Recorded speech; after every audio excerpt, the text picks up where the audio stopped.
পক্ষ থেকে রংপুরের পক্ষ থেকে পক্ষ থেকে ছাত্র সেনার পক্ষ থেকে আমাকে এভাবে ভালোবাসা আন্তরিকতা উপস্থাপন করাই মুর্শিদাবাদ আনসারিয়া কাদরিয়া দরবার শরীফের মহান মুর্শিদ এবং যারা আলে আওলাদ রয়েছেন এই দরবারের প্রতি আমি কৃতজ্ঞতা জ্ঞাপন করছি। ইন্তেজামিয়া কমিটির পক্ষ থেকে আমাকে বিষয় দেওয়া হয়েছে আহলে বাইত রাসূল সাল্লাল্লাহু আলাইহি সাল্লাম সম্পর্কে আলোচনা করার জন্য। আমি চেষ্টা করব, আপনারা অনেক রৌদ্রের ভিতরে সূর্যটাকে চেহারায় নিয়ে আমার দিকে তাকিয়ে আছেন। আমি বিশ্বাস করি এই কষ্ট, এই ত্যাগ, এই ভালোবাসা রংপুরের মানুষ যেইভাবে প্রখর রৌদ্রের মধ্যে বসে কোরআন সুন্নাহর আলোচনা অনুধাবন করছেন এবং কোরআন সুন্নাহর আলোচনা শুনছেন, আমি এটাও বিশ্বাস করি আল্লাহ যদি আমাদের প্রতি দয়া হয়ে যায়, রাসূল পাকের উসিলাই, আহলে বাইত রাসূল সাল্লাল্লাহু আলাইহি সাল্লামের উসিলাই আল্লাহ রাব্বুল আলামিন আমাদের সবার জীবনের গুনাহ মাফ করে দিবেন। আমি সুন্নি জনতাকে উদ্দেশ্য করে বলছি, এই বাংলাদেশ অত্যন্ত সাম্প্রদায়িক সম্প্রীতিতে একটি অপরূপ বাংলাদেশ, সজলা সফলা শস্য শ্যামলার এই বাংলাদেশ। আমি আপনাদেরকে বলবো, একদিন আমাদের প্রাণ পাখি চলে যাবে। কথা বলেন ঠিক কিনা? এই আওয়াজ তো হবে না, জবান খুলে বলেন ঠিক কিনা বলেন। আমরা কি চিরদিন পৃথিবীতে থাকতে পারবো? ও আমার মা, আজকে শুনলাম হাজার হাজার মা বাড়িতে আসার সময় দেখলাম বাড়ি ঘরের কোনায় কানায় মা বোনেরা হাত নাড়িয়ে নাড়িয়ে আমাকে দোয়া করছেন। আমি অত্যন্ত হৃদয় থেকে আমি আপনাদের জন্য দোয়া করছি এবং যুবক ভাইদেরকে আমি দৃষ্টি আকর্ষণ করে বলছি, এই বাংলাদেশের একটি ক্রান্তিকাল চলছে। মব ভায়োলেন্সের তাণ্ডব লীলায় আজ মানুষের নিরাপত্তা অতিষ্ঠ। এই ঠিক এই মুহূর্তে আজ হাজার হাজার মানুষ, আপনারা যারা এই মাহফিল শ্রবণ করছেন, আপনাদের কাছে আপনাদের কর্ণকুহরে ওই কথাটাই পৌঁছাতে চাই, এই বাংলাদেশে একমাত্র শান্তিপ্রিয় দল হলো আহলুস সুন্নাত ওয়াল জামাত। আল্লাহু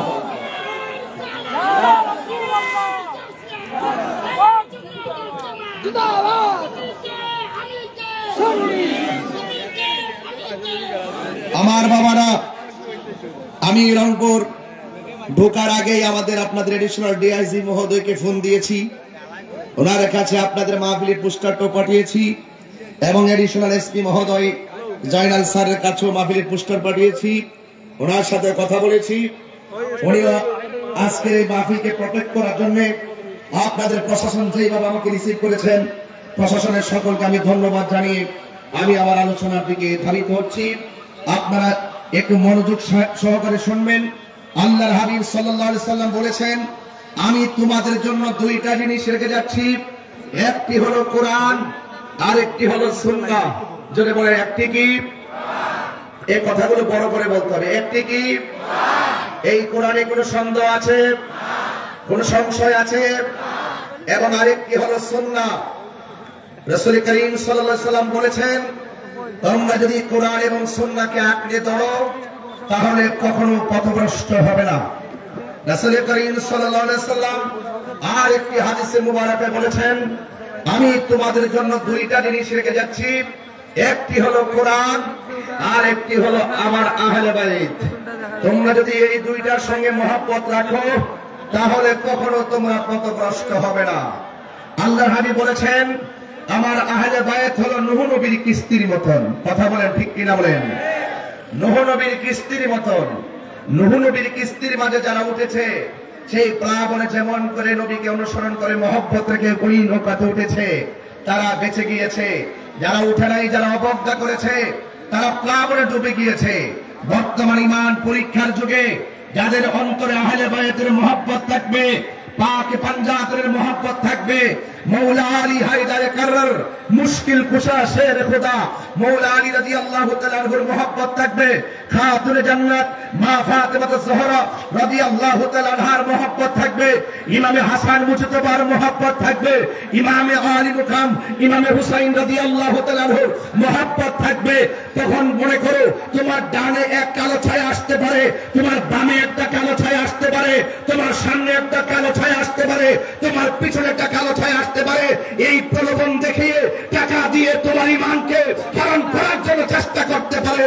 মনে রেখো রংপুরবাসী, দিনাজপুরবাসী, নীলফামারীবাসী, সৈয়দপুরবাসী যারা এসেছেন, আহলে বায়তের মোহাব্বত যার অন্তরে থাকবে, টাকা দিয়ে পয়সা দিয়ে হুমকি দিয়ে ফামকি দিয়ে ইমানকে কেউ কিনতে পারবে না। কথা বলেন ঠিক?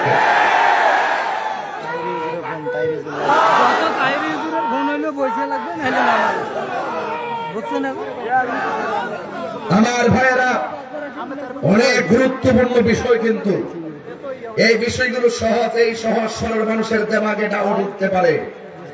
এরপরও আপনাকে শুনতে হবে, এরপর আপনাকে ধারণ করতে হবে, এরপর আপনাকে সেই কথাগুলো প্রচার করতে হবে। এরপরও যারা আহলে বাইতের বিরুদ্ধে কথা বলে তাদের বিরুদ্ধে দাঁড়াতে হবে। কথা বলেন ঠিক না বেঠিক? আমার ভাইয়েরা, এখন প্রশ্ন হলো, হুজুর হাদিস তো পেলাম দুইটা, এক জায়গায় বললেন যারা কোরআন এবং সুন্নাহকে আঁকড়ে ধরবে তারা পথভ্রষ্ট হবে না, আর ওই দিক দিয়ে বললেন যারা কোরআন এবং আহলে বাইতকে আঁকড়ে ধরবে তারা পথভ্রষ্ট হবে না। দুইটা হাদিস একই মাহাত্ম্য, আল্লাহর হাবিব দুইটা কেন বলেছেন এই জায়গায় আপনাকে একটু অনুধাবন করতে হবে।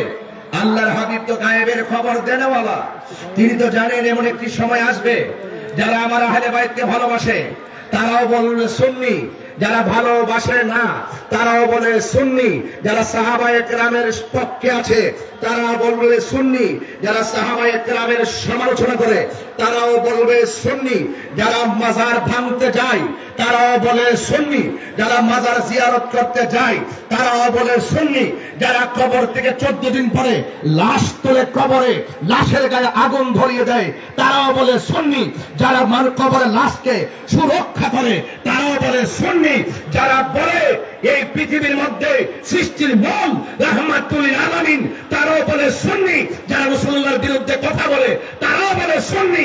তার মানে বোঝা গেল সুন্নি সুন্নি নামের মধ্যে ধোঁয়াশা একদিন হবে।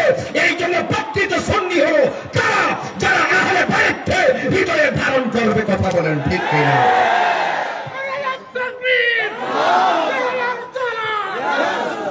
আমার ভাইয়েরা, এই কথাগুলো যদি কথার সুরে না বলি, সুরের ছড়ে বললে কথাগুলো বুঝবেন না।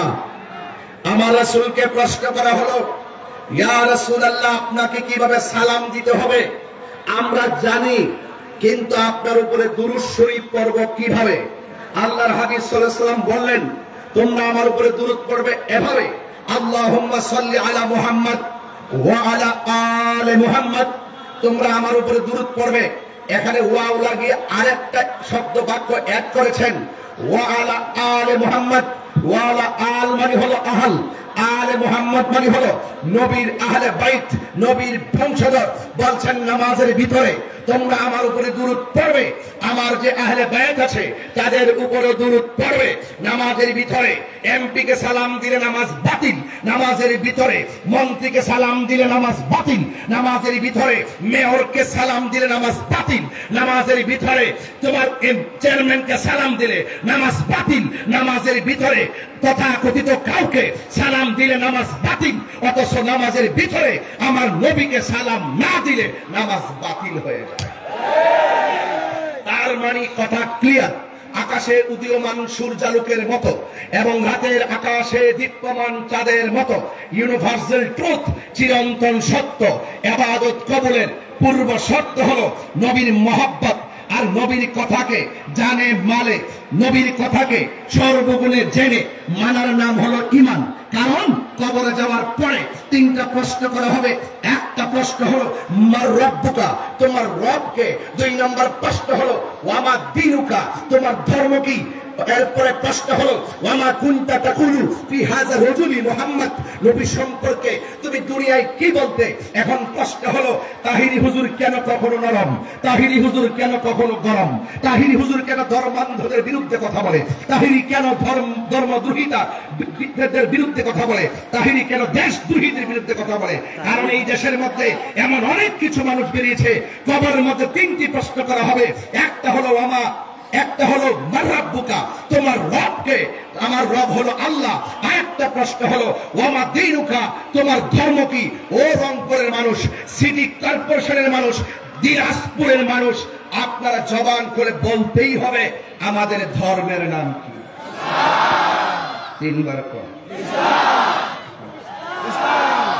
আরো জোরে বলেন, হাত তুলে বলেন। কারা কারা ইসলামের পক্ষে আছেন হাত তুলেন। নারে তাকবীর, নারে রিসালাত, নারে রিসালাত, নারে হায়দারি, ইয়ানি নারে হায়দারি। এই স্লোগানগুলো আপনাদের জানতে হবে, এই স্লোগানগুলো আপনাদের মানতে হবে। ভাইয়েরা আমার, আপনারা বলুন, কবরে 2 নম্বর প্রশ্ন হলো তোমার ধর্মের নাম কি। এই রংপুরের মানুষ আওয়াজ করে বলুন ধর্মের নাম কি। তাহলে কেউ যদি এসে মাহফিলে বলে কবরে প্রশ্ন করবে তোমার দলের নাম কি, আপনি কি সেটা মানবেন? আপনি কি এটা মানবেন?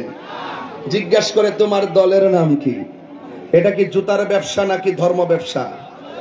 এই সমস্ত অপব্যাখ্যা থেকে আপনারা সাবধান থাকবেন। মানুষদেরকে ধোঁকা দিয়ে বোকা বানানোর দিন শেষ। বাবা শাহজালালের বাংলাদেশ। এক কথা বলেন, ঠিক কি না বলেন? যারা মৃত্যুর ভয় করে তারা কখনো অপব্যাখ্যা করে না। এই জন্য আহলে বায়তের মহব্বত লাগবে। আজকে এই দরবার মুর্শিদাবাদ আনসারিয়া কাদেরিয়া দরবার শরীফ গতানুগতিক সাধারণ দরবার নয়। এই দরবারে শুধুমাত্র নামাজের তারবিয়াত দেওয়া হয় না, শুধুমাত্র জিকিরের তালিম দেওয়া হয় না।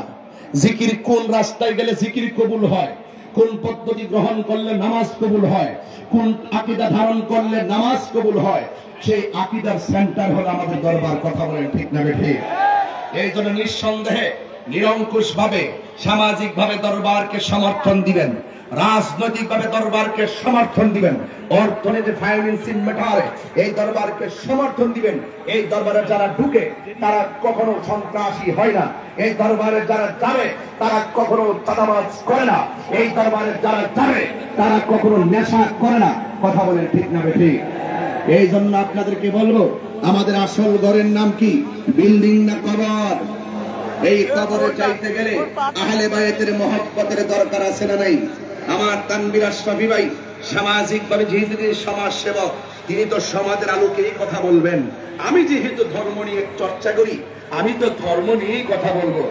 কিন্তু আমি ধর্মের একজন প্রচারক হিসাবে আমি তানভীর আহমদ আশরাফী ভাইয়ের বক্তব্যকে 100% ধর্মীয় ভাবে সমর্থন করি। এই কথাগুলো শুধু রাজনৈতিক কথা নয়, এই কথা শুধু সামাজিক নয়, এই কথাগুলো কোরআন সুন্নাহর কথা। কথা বলেন ঠিক না বেঠিক? এই জন্য আমার ভাইরা, আল্লাহর কষ্ট আপনাদের আমার কথাগুলো বুঝতে কি অসুবিধা হচ্ছে? এই জন্য আল্লাহ রাব্বুল আলামিন কোরআনুল কারীমের মধ্যে বলেছেন, কুল লা আসআলুকুম আলাইহি আজরা ইল্লাল মাওয়াদ্দাতা ফিল কুরবা। আল্লাহ বলছেন, ও বন্ধু আপনি বলে দিন আমি তোমাদের কাছে কিছুই চাই না। বলা হচ্ছে লা আসআলুকুম আলাইহি আজরা, আমি তোমাদের কাছে কিছুই চাই না, আমি চাই শুধুমাত্র আমার আহলে বায়তের মহব্বত। যদি বলেন না সুবহানাল্লাহ। তাইলে আহলে বায়ত কারা? শুধুমাত্র 4 জনের নামে আহলে বায়ত নয়, নবীর যত স্ত্রী আছেন সবাই আহলে বায়তের অন্তর্ভুক্ত। কিন্তু বিশেষ করে 4 জনের আলোচনা কেন হয়? 4 জনের ব্যাপারে আল্লাহ পাক স্পেশাল নস নাজিল করেছেন, 4 জনের ব্যাপারে আমার নবী স্পেশাল হাদিস বর্ণনা করেছেন, এবং এই 4 জনকে আল্লাহ রাব্বুল আলামিন স্পেশাল মর্যাদা দিয়েছেন। জান্নাতের চাবি হলো 4 জনের কাছে। এই জন্য যুবক শুধুমাত্র নামাজ পড়তেছেন, মাথায় টুপি রাখতেছেন, মনে করতেছেন যে এটাই মনে হয় দিন ধর্ম। আসলে এটাই দিন ধর্মের মূল না। এই দিন ধর্ম, এই ইবাদত কবুলের যে পূর্ব শর্ত নবীর মহব্বত, নবীর সঙ্গে বেয়াদবি করে আপনার নামাজ রোজা কখনো কাজে আসবে। এই জন্য আমার ভাইয়েরা, আপনাদের খেদমতে আহলে বাইতের কথা বলতে গিয়ে আমি শুধু আপনাদেরকে একটু হৃদয় বিদারক ভাবে কিছু কথা উপস্থাপন করব। আপনারা কি আমার সাথে বলবেন তো ভাই, কারবালার ময়দানে যে ঘটনাটা হয়েছে, এই ঘটনাটা কি ইহুদিরা ঘটাইছে? কথা বলেন, আরে কথা বলেন না, কে ঘটাইছে? ইহুদিরা ঘটাইছে। কারবালার ঘটনাটা কি কোন খ্রিস্টানরা ঘটাইছে? কোন হিন্দুরা ঘটাইছে? না, দাড়িওয়ালা, টুপিওয়ালা, পাগড়িওয়ালা, ফুরাতের পানি দিয়া ওযু করনেওয়ালা, আবার ফুরাতের প্রান্তরে জামাত করেন না, 5 ওয়াক্ত নামাজি, আবার হুফাজে কেরাম, কোরআনে হাফেজ হওয়ার পরও আহলে বাইত রাসূল সাল্লাল্লাহু আলাইহি সাল্লামের উপরে এইভাবে নৃশংস যেই হত্যাযজ্ঞ তারা চালিয়েছে, এই জন্য সেখান থেকে এই পর্যন্ত 2টা ধারা চলে আসছে। একদল হইল মুসলমান মেরে শেষ করে দাও। কথা বলেন ঠিক না ঠিক? আপনার সাথে আমার আকীদার দ্বন্দ্ব থাকতে পারে, আপনার সাথে আমার আকীদার দ্বন্দ্ব থাকতে পারে, তাই বলি কি আমি আপনাকে মেরে ফেলবো? মেরে ফেলা যাবে? মেরে ফেলা যাবে না। এই জন্য আপনাদের খেদমতে আমার আরজ থাকবে, আমরা কখনো উশৃঙ্খল নয়, আমরা কখনো কাহার উপরে চেপে পড়ে কাউকে মারতে জানি না, আমরা ভালোবাসতে জানি। কথা বলেন ঠিক না? কেন? আমি প্রায় মাহফিলে বলেছি, প্রায় মাহফিল আমি বলেছি, এই মরণের পরে একদিন জবাব যিনি নিবেন, জবানটা করে বলুন তিনি কে? আরো বড় করে বলেন তিনি কে? এই জন্য আমার যুবক ভাইয়েরা, আমার কথাগুলো মনোযোগ দিয়ে শুনবেন। এই কথাগুলো না বুঝলে আজকের মাহফিলে আপনারা অন্ততপক্ষে আমার পক্ষ থেকে কিছুই নিতে পারলেন না। আপনারা জবান করে বলুন আমাদের হায়াতের মালিক কে? আরো বড় করে বলুন কে? আজকে আমরা এই দুনিয়াতে এসে জুলুম নির্যাতন শুরু করছি, আখিরাতের যে ভয় আছে, আখিরাতের জবাবদিহিতার ভয় আমরা ভুলে গেছি। আর ভুলে যাওয়ার কারণে নবীর পরিবারের উপরে এমন ভাবে নৃশংস হত্যাযজ্ঞ চালিয়েছে, ইতিহাসকে পুরা ইতিহাস করে দেওয়া হয়েছে। আজীবন পর্যন্ত ইয়াজিদের ইতিহাস নিকৃষ্ট ইতিহাস।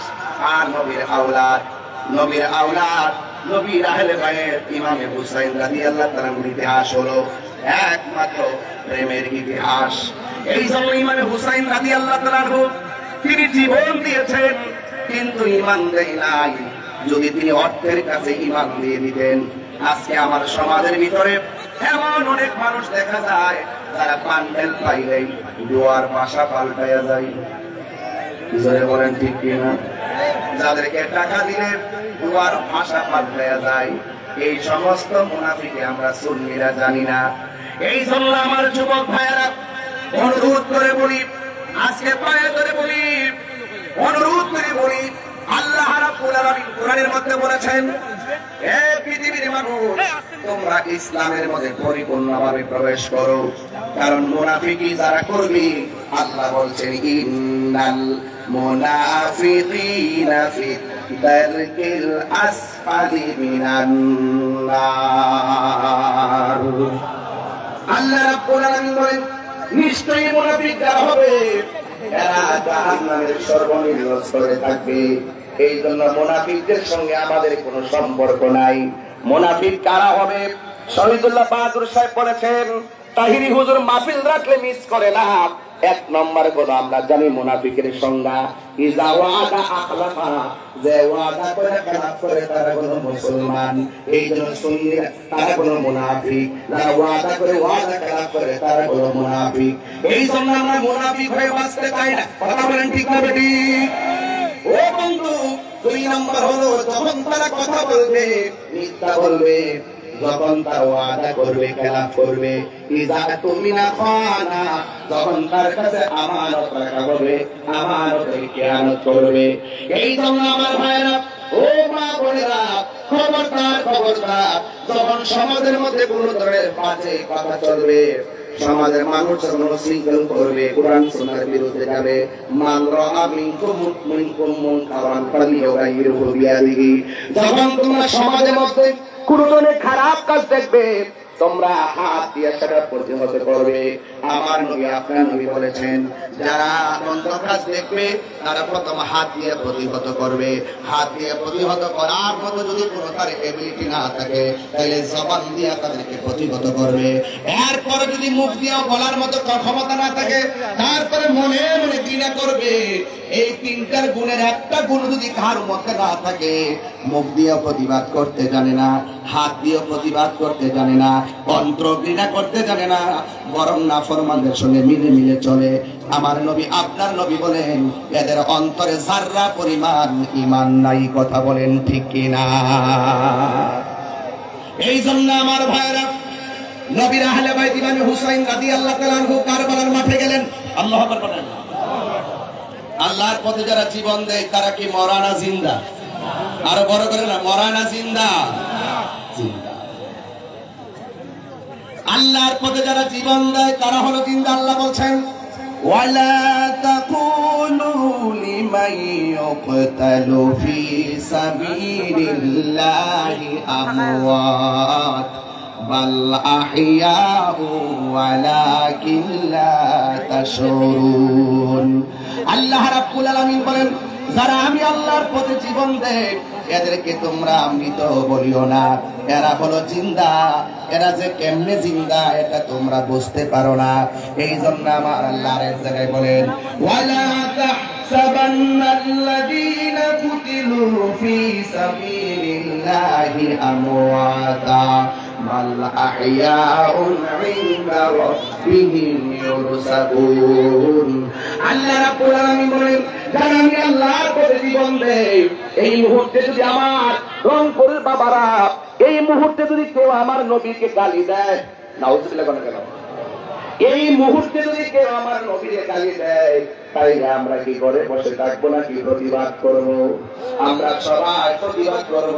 রংপুরের জমিনের মাটিটাকে আমরা কাঁপায়া তুলবো। কথা বলেন ঠিক কিনা? নবীর বিরুদ্ধে কথা বলে আমরা কি ছেড়ে দিব? মান সাব্বা নবিয়্যান ফাকতুলুহু। যারা নবীকে গালি দিবে তাদেরকে কতল করার সিদ্ধান্ত। কথা বলেন ঠিক কিনা? নবীর পক্ষে কারা কারা আছেন হাত তুলে দেখান ইনশাআল্লাহ।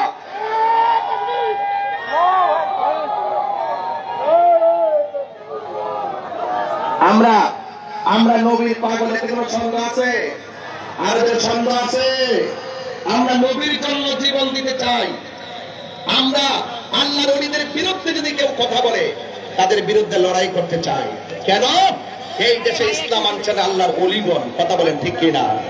আল্লাহর ওলিরা যদি এই এলাকায় না থাকতো, এই দরবার যদি না থাকতো, আপনারা কি সুন্নি আলেম পাইতেন? আরে পাইতেন? সুন্নি পীর মাশায়েখরা এই জায়গাকে রাত দিন পরিশ্রম করে আহাত করেছেন। এই জন্য আমরা দূর থেকে এসে অনেক প্রাউড ফিল করি যে তাদের মাধ্যমে কত সুন্দর একটি প্রোগ্রাম আজকে বাস্তবায়ন করা হচ্ছে। এই জন্য সবসময় মনে রাখবেন সুন্নি জামাতটাই একমাত্র শান্তির পথ। এই সুন্নিয়তের পথে থাকতে চান কি চান না? আর জবান করে চান কি চান না? আমি প্রায় মাত্রই বলছি ভাই, আপনার সঙ্গে যদি আমার কোনো সমস্যা হয় আপনি আমাকে বুঝাইয়া নিয়ে যান। আপনি যে এজিদ রে বলেন রহমাতুল্লাহ আলাইহি, বাংলাদেশে অনেক লোক আছে কিন্তু অনেকে বলে এজিদ রহমাতুল্লাহ আলাইহি করছেননি। যারা এজিদের পক্ষে কথা কয় এরা কি মুসলমান হইতে পারে? এই জন্য আমরা যারা আছি আমরা সঠিক দল সঠিক মতের উপরে আছি। আমি প্রায় মাহফিলে বলছি আমাদের প্রভু একই নবীর উম্মত জীবন বিধান। ভাই এটা কি চলবো? গজল কি পছন্দ করেন আপনারা? সঙ্গীত পছন্দ করেন? আমি তো খুব সবাই ক্রাইসিসে পড়ে গেছি, বুঝেন না, প্রোগ্রামের একটা পেছে পড়ে গেছে, আল্লাহ জানে যাওয়ার পরে কি হয়। একটু বলেন তো, একটু হাত লড়াই বলে একটু খুশি হব। আমাদের প্রভু একই নবীর উম্মত জীবন বিধান ওই শিবানী কোরআন। আমাদের প্রভু একই নবীর উম্মত জীবন বিধান ওই শিবানী কোরআন। তবে কেন একই নয় হে হও করিয়া হবান, ঠিক কিনা? বাইতুল্লাহ মদিনা শরীফে উহুদ পাহাড়ে বদরের মাঠে একটা তো জীবন আর মরণ তো একটাই, একটা তো জীবন আর মরণ তো একটাই, একই সাথে মিলে মিশে একটাই প্রাণ। খেরে ভাই আপনি আমার গালি দেন? খেরে ভাই আপনি আমাকে মাজার পূজারি বলেন? আরে আপনি যাকে গালি দিচ্ছেন একদিন তা আপনি কবরে চলে যাবেন, যাকে আপনি গালি দিচ্ছেন সেও একদিন কবরে চলে যাবে। হয়তো একদিন হাসর মাঠে আপনার সঙ্গে আমার দেখা হতে পারে, হয়তো আল্লাহ বলতে পারে আপনি যা বলেছেন ভুল বলেছেন, হয়তো আল্লাহ আমাকে বলতে পারে তিনি যা বলেছেন সঠিক বলেছেন। কিন্তু আমরা চাই এই দুনিয়াতে দূরত্ব তৈরি করে নয়, আমরা হাতে হাত রেখে কাঁধে কাঁধ রেখে মোস্তফার সামনে দাঁড়াতে চাই। এরপরে যদি আমার কথাগুলো আপনাদের কর্ণকুহরে না পৌঁছে, যদি ফেসবুকে আসার আগেই অনেক গালাগালি আপনারা করেছেন, অনেক ধরনের বন্ধছানি বলেছেন, আর আমি মাঝে মাঝে দেখেছি আমার তানভীর আশরাফি ভাই বিমানে উঠে আমাকে বলছেন, হুজুর আমি যখন ফেসবুকে লিখেছি আমি রংপুরের উদ্দেশ্যে রওনা হয়েছি, 2 নং সিটি কর্পোরেশনে আমি যাচ্ছি, হুজুর আমার টায়ার মিলানে দেখেছি একজন হিন্দু কমেন্টস করেছে, তানভীর ভাই কমেন্টস করেছে যে আমি একজন হিন্দু হলো তাহির হুজুর ওয়াজ আমার অনেক ভালো লাগে, আমি কি ওয়াজে যেতে পারবো? এটার নাম হইল সুন্নি। এরা এলো সম্প্রীতি বান্ধব মানুষ। আবার দেখবেন কিছু কিছু লোক ইদানিং খুব মন্দিরে বেশি যায়, খুব বেশি যায়, খুব নিয়মিত যায়। আমি বলতে চাই আপনারা এতদিন ছিলেন কই? আপনারা এতদিন ছিলেন কই? আমরা তো এই দেশের হিন্দুদের বাড়ি বাড়ি হিন্দুদের বিভিন্ন যখন পূজা করে আমরা যখন নিরাপত্তা দেই, ব্রাহ্মণবাড়িয়াতে কালীবাড়ি মোড় যখন সেখানে পূজা হয়, কোন এক সময় কে বা কারা কোরআন শরীফের মধ্যে আগুন ধরিয়ে দিয়েছিল, এটা নিয়ে একটা অস্থিরতা বিরাজ করেছিল, তখন ওই মুহূর্তে হিন্দুদের পূজা করতে একটু একটু অনেকে টেনশন করেছিল। আমরা তখন সিভিলে তাদেরকে নিরাপত্তা দিয়েছি। একমাত্র সুন্নিরা কণ্ঠে বলে মুসলমান মসজিদে যাবে, হিন্দু গির্জায় যাবে, মন্দিরে যাবে, খ্রিস্টান গির্জায় যাবে, বৌদ্ধ পেগোড়ায় যাবে, যার যার ধর্ম পালন করবে। আমি আমার ধর্ম পালন করব, আমি কাউকে জোর করব না। আমার কাজ হলো এই দিনের দাওয়াত মানুষের কানে পৌঁছে দেওয়া। এই দাওয়াত যদি কারো ভালো লাগে, হিন্দু কালিমা পড়ে মুসলমান হবে, খ্রিস্টান কালিমা পড়ে মুসলমান হবে, হিন্দু বৌদ্ধ কালিমা পড়ে মুসলমান হবে। আমার কাজ দাওয়াত দেওয়া, কাউকে জোর করা নয়। আমরা এই সম্প্রীতির দাওয়াত দিতে দিতে এই পর্যন্ত এসেছি। আমরা একমাত্র শান্তিপ্রিয় দল, এই দেশের ধর্ম বর্ণ নির্বিশেষে সকলকে নিয়ে এই দেশটাকে সুন্দর করে সাজাতে থাকবো।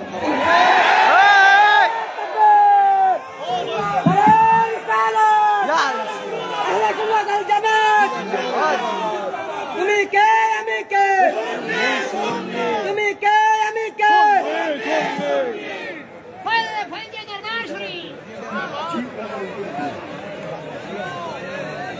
আল্লাহু আকবার জোরে বলেন।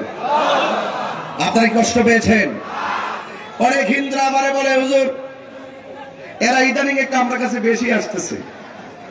আমরা বুঝতে পারছি ভোটের জন্য। আমরা ভোট আর নোট আমাদের ঈমানকে বিসর্জন দিতে পারে না।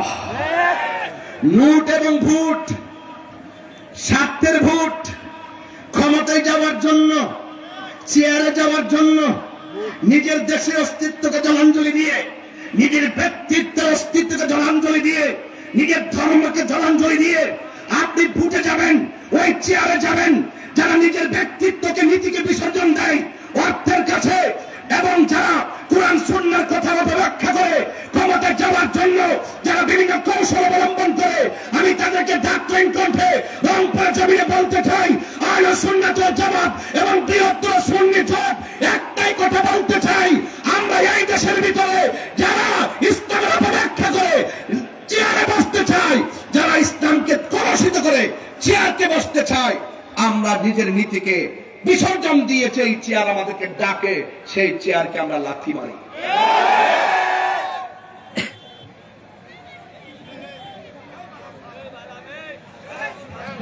বাবা জান আপনার কি কষ্ট হচ্ছে? আরো জোরে কষ্ট হচ্ছে?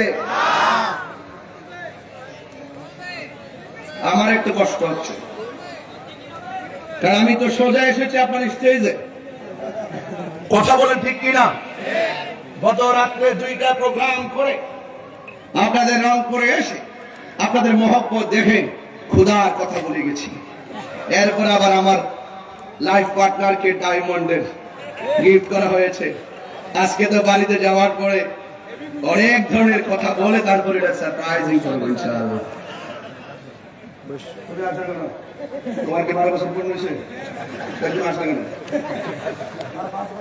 আর 5 বছর গেছে, চিন্তা করো না, আর আমরা 12 বছর পূর্ণ করো, এরপরে আসা ইনশাআল্লাহ।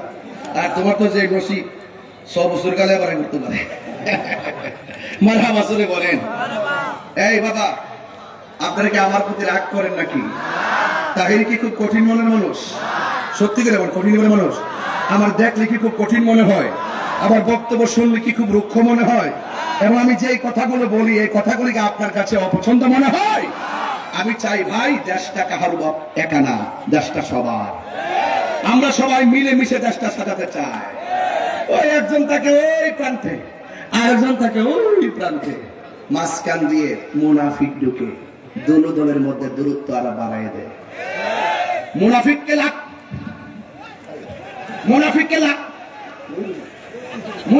লাথি মারেন, মুনাফিককে কি মারেন?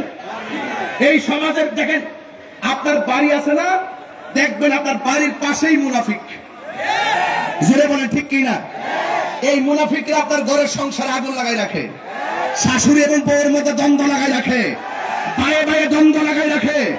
এখন ভাই একটা থেকে 5 তলায়, আরেকটা থেকে 10 তলায়, মাঝখানে মুনাফিক কই দিছি লাগাইয়া। এখন 2 ভাই রাত্রে বেলা টেলিফোন দেন, ভাই ঘটনাটা কি? তুমি আমাকে ছেড়ে 5 তলায় কেন? বড় ভাই কই তুমি আমাকে ছেড়ে 9 তলায় কেন, কিংবা 10 তলায় কেন? তো ভাই আপনি নাকি আমাকে এটা বলেছেন, আপনি নাকি আমাকে ওটা বলেছেন, এই জন্য আমি রাগ করেছি। এখন 2 ভাই মিলে যায় আসেন, ওই 2 ভাই মিলে মুনাফিকের চাপা মাথার লাথি মারেন। ওই প্রান্তে থাকবেন না, ওই প্রান্তে নয়, মাঝখানে মুনাফিক গুলোরে মারেন লাথি মাইলে আমরা হাতে হাত রাখি, এক হয়ে যায়। এই গত 1.5 বছরের ভিতরে আমি কিন্তু বারবার বলেছি যে এই বছর যে একটা সুযোগ আসছে, ইসলামের অনেক দল আছে, এরা সবাই যদি উদারতার ভিত্তিতে এক টেবিলে বসে যদি একটা প্ল্যান প্রোগ্রাম করতে পারত, তাইলে হয়তো সংসদের কোনাকানা দিয়া 2-4টা মোল্লা যাইতে পারত। ওরা দেখি যে আমাদের 75% সুন্নিদেরকে মাইনাস করে দিছে। রাষ্ট্রযন্ত্র সংলাপ করে আলাদা, আমরা ডাকেও না। এই জন্য একটা বৈষম্য তৈরি হয়েছে। এই বৈষম্যের দেয়ালটাকে ভেঙে দেওয়ার জন্য আমি আবার উদাত্ত আহ্বান করছি, ইসলাম নিয়ে যারা দল করছেন আর যারা নির্বাচন নিয়ে প্রচারণা করছেন, সুন্নিদেরকে মাইনাস মনে রেখে বেশি সুবিধা করা যাবে না। এই দেশের তরিকাপন্থীর আগের মতো না। এবার আমরা ওয়াদা করেছি যে এই দিকে যাব, সব সুন্নিরা মিলে একদিকে যাব। চাষ আওয়াজ কই, আরো জোরে হাত কই, কি অচল গুরু আপনারা কেন হাত নামিয়ে রেখেছেন কেন? পরে জায়গা পরের জমিন ঘর বানায় আমি রই, আমি তো সেই ঘরের মালিক নয়। মা বন্ধুর জন্য বইটা নিয়ে যান, কিতাবটা কাজে লাগবে। আজকে কোনটা একটা বই আছে, এটা নিয়েছে নামাজের বইটা না, নামাজের পেটে দিলাম, নামাজের তো দরকার, মা বন্ধুর জন্য সহি নামাজ শিকারে নিয়ে যান, মা বন্ধুরা নিয়ে যান। কত না এটা? 150 টাকা নিয়ে যাবেন পকেট টাকা থাকলে, কারণ কিছুই যাবে না, ইমানের আমলই কবরে যাবে। কথা বলেন ঠিক না? আমার মরণের কতদিন বাকি আমি জানিলাম না গো আল্লাহ, মরণের কতদিন বাকি। বাইরে এরশাদের কথা মনে করেন, পল্লী বন্ধু এরশাদ আছে না গেছে গা? হায়াতের মালিক কেডা? তো আমাদের যারা আছেন তারা কি আর কেউ থাকবো? একই সঙ্গে যারা প্রধান দায়িত্ব পালন করেছেন, হ্যাঁ, যিনি বিসমিল্লাহির রহমানির রহিমকে সংসদে মানে নিয়ে এসেছিলেন, রংপুরের তো, হ্যাঁ রংপুরের তো, আমি তো ভুলে গেছিলাম। উনি কি আছে? চলে গেছে না? মানুষের ক্ষমতা, তিনজন যে ক্ষমতা আসছে, তিনজনের মধ্যে একজনকে শেখাতো, উনারাও চলে যাবে। বাবা, প্রতিহিংসা রাজনীতি করেন না। ওই পুলিশ ভাই আছে, ওনার কাছে সব তথ্য আছে। আমি আবারও বলি, রিপোর্ট দিবেন আমার পক্ষ থেকে, যে যদি কোনো আপনার সাথে আমার আকীদার দ্বন্দ্ব থাকে, বসেন, সমাধান করেন, হাতে হাত রাখেন, আসুন দেখি আমরা দেশটারে ইসলামী মূল্যবোধ দিয়া সাজাইতে পারি কিনা। এর চাইতে সুন্দর কথা কেডা কইল? ওয়াজ হইতো তাফসিরে ইন্ডিয়া, তাফসিরে পাকিস্তান, তাফসিরে আমেরিকা, তাফসিরে পেয়ার সিস্টেম। আর কি কোনো ওয়াজ নাই? আর ফিরে সাংবাদিক, আর কি কোনো ওয়াজ নাই? আমি যে ওয়াজ করতেছি, যতই খন্ড খন্ড কথা বলছি, আমি মূল ধারায় কথা বলার পরে এগুলো বলতেছি, মূল থিম এটা ঠিক রাখতেছি। কথা কোন ঠিক কিনা? আমি এখানে আইসা শুনছি যে আহলে বায়েত ফাউন্ডেশন 5 তলা ইসলামী রিসার্চ সেন্টারের ভিত্তি স্থাপন করা হবে। কি আলহামদুলিল্লাহ বলেন না? এইটা কি আনন্দের খবর না? আর যেরকম আনন্দের খবর কিনা? আনন্দের খবর কিনা বলেন? আপনাদের কাছে আমার অনুরোধ থাকবে, ভাই, এই এই এই এই আপা বাজান কই যান? এই স্যার স্যার স্যার মারহাবা জোরে কর। এই আওয়াজে মানে জোরে কর মারহাবা। আমার মা বোনদেরকে বলবো, আম্মা গো, ও মা, মা, আমি দোয়া করে যাই আপনার করে যেন আল্লাহ পাক মা ফাতেমার সঙ্গে জান্নাতে গায়। আর জোরে কর না আমিন। মা বোনদের ব্যাপারে গত রাত্রে ওয়াজে বলছিলাম যে আপনারা স্বামী স্ত্রী মিল্লা থাকবেন, জীবন ও সন্তানের সামনে ঝগড়া করবেন না। সন্তানের সামনে ঝগড়া করলে সন্তান এগুলা শিখে। আর স্বামী স্ত্রী মিলামিশে থাকবেন। হুন্না লিবাসুল্লাকুম ওয়া আনতুম লিবাসুল্লাহুন্না। নারী হলো পুরুষের পোশাক, পুরুষ হলো নারীর পোশাক।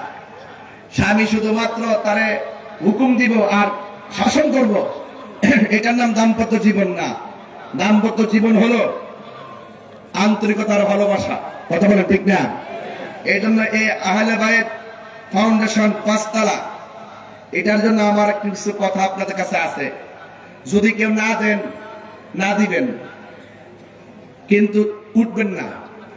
আমরা এক সময় একসাথে এমন একটা সময় মাইকটা ছাড়বো যেন আপনার আসর নামাজটা যেন আমরা পড়তে পারি। টেনশন করার কোনো কারণ নাই। একটা লোক আওয়াজ করে বলুন যে হুজুর, আহলে বায়েতের মহব্বত নিয়ে আজকে ওয়াজ শুরু করছেন। আহলে বায়েত রাসূল সাল্লাল্লাহু আলাইহি ওয়াসাল্লামের মহব্বত অন্তর রাখলে যে কি লাভ হবে, এটাই যে একমাত্র মূল ভিত্তি। এটা নিয়ে আপনি আলোচনা করেছেন। আর যেহেতু আমরা একদিন কবরে চলেই যাব, কবরে যাওয়ার পরে আমার হিসাব যেহেতু হবে, এই জন্য কবরে যেহেতু আমার হিসাব দিতে হবে, রাসূল বলছেন, আমি যখন মেরাজে গেছি দেখলাম কবর আযাবটা সবচেয়ে বড় ভয়ঙ্কর। বেনামাজিকে কবরে যাওয়ার পরে আমার মা গো, রঙের ঘোড়া অনেক দৌড়াইছেন, এবার একটু নামাজি হন, এবার একটু পর্দাওয়ালি হন, এবার একটু স্বামীর খেদমত করেন। কারণ আল্লাহ ছাড়া কাউকে যদি অনুমতি দেওয়া হতো সেজদা করার জন্য, স্ত্রীকে অনুমতি দিত স্বামীকে সেজদা করার জন্য। এই জন্য কবর বড় ভয়ঙ্কর। এই কবরের ভিতরে দুই পাশের মাটি দুই প্রান্তে চলে যাবে, আপনাকে এমন জোরে চাপা দিবে, আপনার কান্নার আওয়াজ গরু ছাগল সব শুনবে, কিন্তু মানুষ শুনবে না, কোন জিন শুনবে না। আপনি আল্লাহকে কবরে বলবেন, আল্লাহ তুমি আমার আবার দুনিয়াতে পাঠাও, আমি নামাজ করব, আবার তুমি আমার দুনিয়াতে পাঠাও, আমি তোমার বিধান মেনে চলবো, আবার তুমি আমাকে দুনিয়াতে পাঠাও, আমি মসজিদে পড়ে থাকবো। আল্লাহ বলেন, না, সুম্মা ইলাইহি তুরজাউন, তোমরা আমার কাছে ফিরে এসেছো, আর যেতে পারবে না। এই জন্য অনুরোধ করব, আহলে বায়েতের মহব্বত নিয়ে আপনি নামাজি হয়ে যান।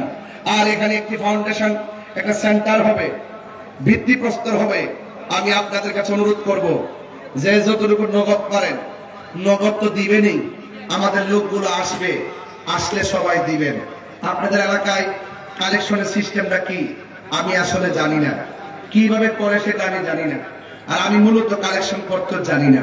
আমি এতটুকু বিশ্বাস করি, যারা আমি গুনাহগারের সামনে বসে ওয়াজ শোনার জন্য রৌদ্রের তাপে বসে ওয়াজ শুনেছেন, এখন একটা ছায়া পড়েছে, এটাকে বলে পরন্ত বিকেল বেলা। এই টাইমে আমরা ঘুরতে যাই। আজ আমরা প্রেম বাগানে এসেছি। একটা মানুষ হাত তুললা বলেন, হুজুর এই ভিত্তিপ্রস্তর হবে, ফাউন্ডেশন হবে আহলে বাইতের মহব্বতে। আমি 1 লক্ষ টাকা এই ফাউন্ডেশনে দিতে চাই। এমন একটা প্রেমিক কি মাঠে আছেন?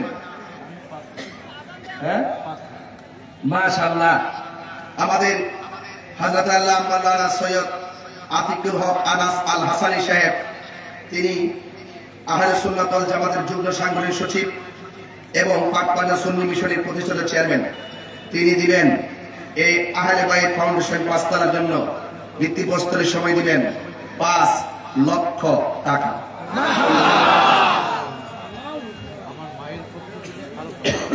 এবং ওনার আম্মা অসুস্থ, মাওলানা সৈয়দ আতিকুল হক আনাস আল হাসানী সাহেব, ওনার আম্মা অসুস্থ, ওনার আম্মার পক্ষ থেকে দিবে 5 লক্ষ টাকা। এটা হাত দিয়ে লাগবে মারহাবা। ওনার আম্মা অসুস্থ, শুনলে খুব খারাপ লাগছে।